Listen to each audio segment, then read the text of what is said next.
രേണു സുധി, നമ്മൾ ഇതിനു മുൻപ് ഈ പേര് കേട്ടിട്ടുണ്ടോ? എപ്പോഴാണ് കേട്ടത്? സുധി എന്ന് പറഞ്ഞ മിമിക്രി ആർട്ടിസ്റ്റ് മരിച്ചതിന് ശേഷവും നമ്മൾ രേണു സുധിയെ കുറിച്ച് കേട്ടിട്ടുണ്ട്. അവരുടെ ഭർത്താവിന്റെ മണമുള്ള ഒരു പെർഫ്യൂം ഉണ്ടാക്കിച്ചെന്നും പറഞ്ഞായിരുന്നു അവരെ ആദ്യം കൊന്നു കൊലവിളിച്ചുകൊണ്ടിരുന്നത്. ഇപ്പോ രേണുസുധി ഇല്ലാതെ സോഷ്യൽ മീഡിയ വ്ളോഗേഴ്സിനൊന്നും ഉറക്കമില്ലെന്നേ. കാരണം വേറൊന്നുമല്ല, അവരെ വെച്ചിട്ടാണ് ഇവന്മാർ ഈ കണ്ടന്റ് മുഴുവൻ ക്രിയേറ്റ് ചെയ്യുന്നത്.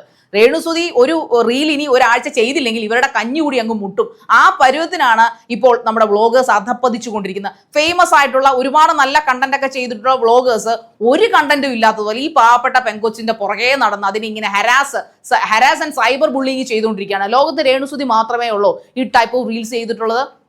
വേറെ എത്രയോ ഒക്കെ ആൾക്കാരുണ്ട്. എന്താ നിളാവർമ്മയോ ഏതോ തമ്പിയോ ഏതോ നമ്പ്യാരോ എന്നൊക്കെ പറഞ്ഞ് കുറേ എണ്ണമൊക്കെ ഇൻസ്റ്റഗ്രാമിൽ റീൽസ് ഒക്കെ ഇടാറുണ്ട്.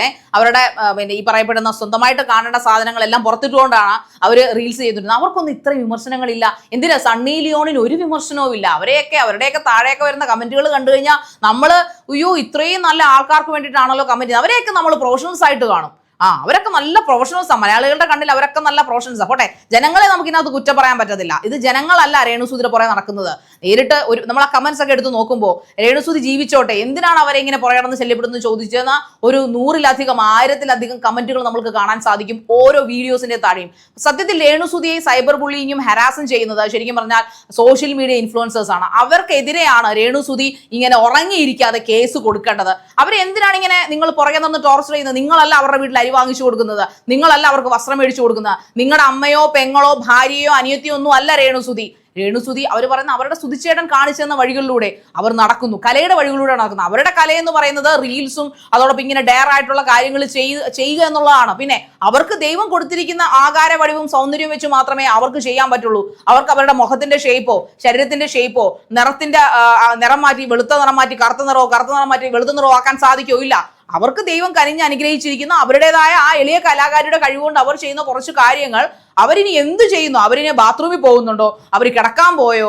അവരിനി ഡ്രസ്സ് മാറിയോ? ഇങ്ങനെയുള്ള കാര്യങ്ങളുമായിട്ട് അവരുടെ പുറകെ മൈക്കും വെച്ച് നടക്കുന്ന ഈ പറയുന്ന സൈബർ ഓളുകളെ നിങ്ങൾക്ക് നാണമില്ലേ എന്ന് തന്നെയാണ് ചോദിക്കാനുള്ളത്. എന്തോരം കാര്യങ്ങൾ നമ്മുടെ നാട്ടിൽ ഭീകരാക്രമണം നടക്കുന്നു. നമ്മുടെ നാട്ടില് ഈ എന്താ പറയുന്ന പാവപ്പെട്ട ആൾക്കാർ പറയുന്നതിന് താഴെ വന്ന് കുറെ വൃത്തികെട്ട കമ്പനി കുറെ സ്കാമുകൾ നടക്കുന്നു. വീട് വിൽക്കുന്നു, 1000 രൂപയ്ക്ക് ലോട്ടറി ഇട്ട് 2 കോടിയുടെ വീട് കിട്ടും എന്നൊക്കെ പറഞ്ഞ് സ്കാമേഴ്സ് നടക്കുന്നു. അതിനെ സപ്പോർട്ട് ചെയ്യുന്ന കുറെ യൂട്യൂബേഴ്സ് നടക്കുന്നു. എന്നിട്ട് ഇവരെ കുറിച്ചൊന്നും പറയാൻ ഈ ഇൻഫ്ലുവൻസിന് പറ്റില്ല. കാരണം ഇവരൊക്കെ ഒരേ കൈയല്ലേ. ഇവർക്ക് ഇപ്പൊ ആകെ കിട്ടിയിരിക്കുന്ന വേറെ ഒരു കണ്ടന്റ് പോലും ഇല്ലാതെ കിട്ടിയിരിക്കുന്ന ഒരു വണ്ടി ചെണ്ട എന്ന് പറയുന്ന രേണുസുധി. രേണുസുധി കേസ് കൊടുക്കുന്നില്ല.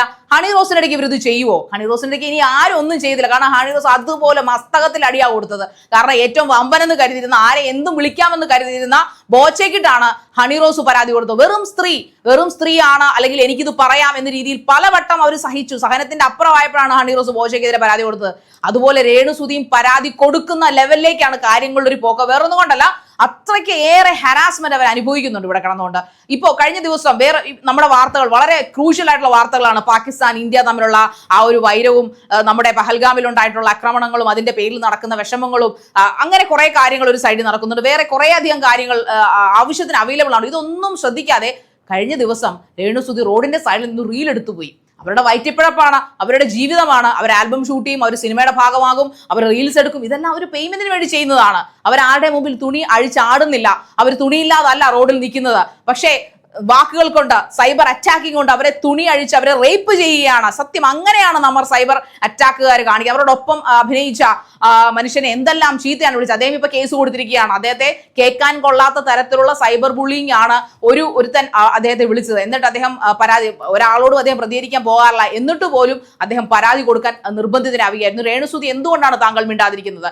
താങ്കൾ തീർച്ചയായിട്ടും ഓമാർക്കെതിരെ പരാതി കൊടുക്കണം. മെയിൻ വ്ളോഗേഴ്സ്, അതായത് മെയിൻ സ്ട്രീം വ്ളോഗേഴ്സ് ഒക്കെയാണ് കടന്നു വന്ന് പുലമ്പുന്നത്. അവർ പറയുമ്പോൾ ഒരു ടാഗ്ലൈനാണ്, എനിക്ക് ഇഷ്ടമല്ല രേണുസുധിയെ, അവളെ നല്ലത് പറഞ്ഞ ഓർത്ത് ഞാൻ അങ്ങ് മ്ലേച്ഛനാകുകയാണ്, അല്ലെങ്കിൽ ലജ്ജിക്കുന്നു. ഇപ്പൊ അവർക്ക് എന്തിന്റെ കേടാണ്? രേണുസുധി രാവിലെ 7 മണിക്കോ 10 മണിക്കോ 11 മണിക്കോ ഒക്കെ പോയി റീൽ ചെയ്തോട്ടെ. അത് അവരുടെ ക്രൂ പറഞ്ഞ അനുസരിച്ചായിട്ടാണ്, അല്ലെങ്കിൽ അവരുടെ ക്യാമറാമാനോ അവരുടെ ടീമോ പറഞ്ഞനുസരിച്ചിട്ടാണ് അവർ റീല് ചെയ്യുന്നത്. ഇതിന് യുവമാർക്ക് എന്നാണ് ഇത്ര കിടക്കപ്പുറതി ഇല്ലാത്തതെന്നാണ് നമുക്ക് മനസ്സിലാക്കാറുള്ളത്. എന്തായാലും നമ്മുടെ ഓൺലൈൻ മീഡിയ വ്ളോഗേഴ്സ് വല്ലാതെ അങ്ങ് അധപ്പതിച്ചു പോകുന്നുണ്ട്. പുരോഗതിയിൽ നിന്ന് അധോഗതിയിലേക്കാണ് വരുന്നത്. കാരണം ഒരു പാവപ്പെട്ട ചോദിക്കാൻ ആരുമില്ലാത്ത ഈ പറയപ്പെടുന്ന സെലിബ്രിറ്റികളുടെ പിന്തുണയോ സിനിമാ സംവിധായകരോ അല്ലെങ്കിൽ സിനിമാ ഫാമിലിയുടെ സപ്പോർട്ടോ ഇല്ലാതെ സാമ്പത്തികമായിട്ട് അത്യാവശ്യം ഡൗണിൽ തന്നെയാണ് അവർ ഇരിക്കുന്നത്. ഇപ്പോഴുള്ള അവരുടെ ഒരു വർക്ക് കൊണ്ടാവാം അവർ കുറച്ചെങ്കിലും ഉന്നതിയിലേക്ക് വന്നുകൊണ്ടിരിക്കുന്ന ആരോരും ഇല്ലാത്ത ഒരു സിംഗിൾ ആയിട്ടുള്ള ഒരു സ്ത്രീയെയാണ് മക്കളുമായിട്ട് ജീവിക്കാൻ, മാന്യമായി ജീവിക്കാൻ ആഗ്രഹിച്ച, കലയുടെ വഴി ജീവിക്കാൻ ആഗ്രഹിച്ച സുധി എന്ന കലാകാരന്റെ വൈഫിനെ, രേണു സുധിയെ ഇങ്ങനെ മാത്രം വളഞ്ഞിട്ട് ആക്രമിക്കാനുള്ള ഒരു അധപ്പതിച്ച മനസ്സ് മലയാളി വ്ളോഗേഴ്സിന് മാത്രമേ കാണുകയുള്ളൂ.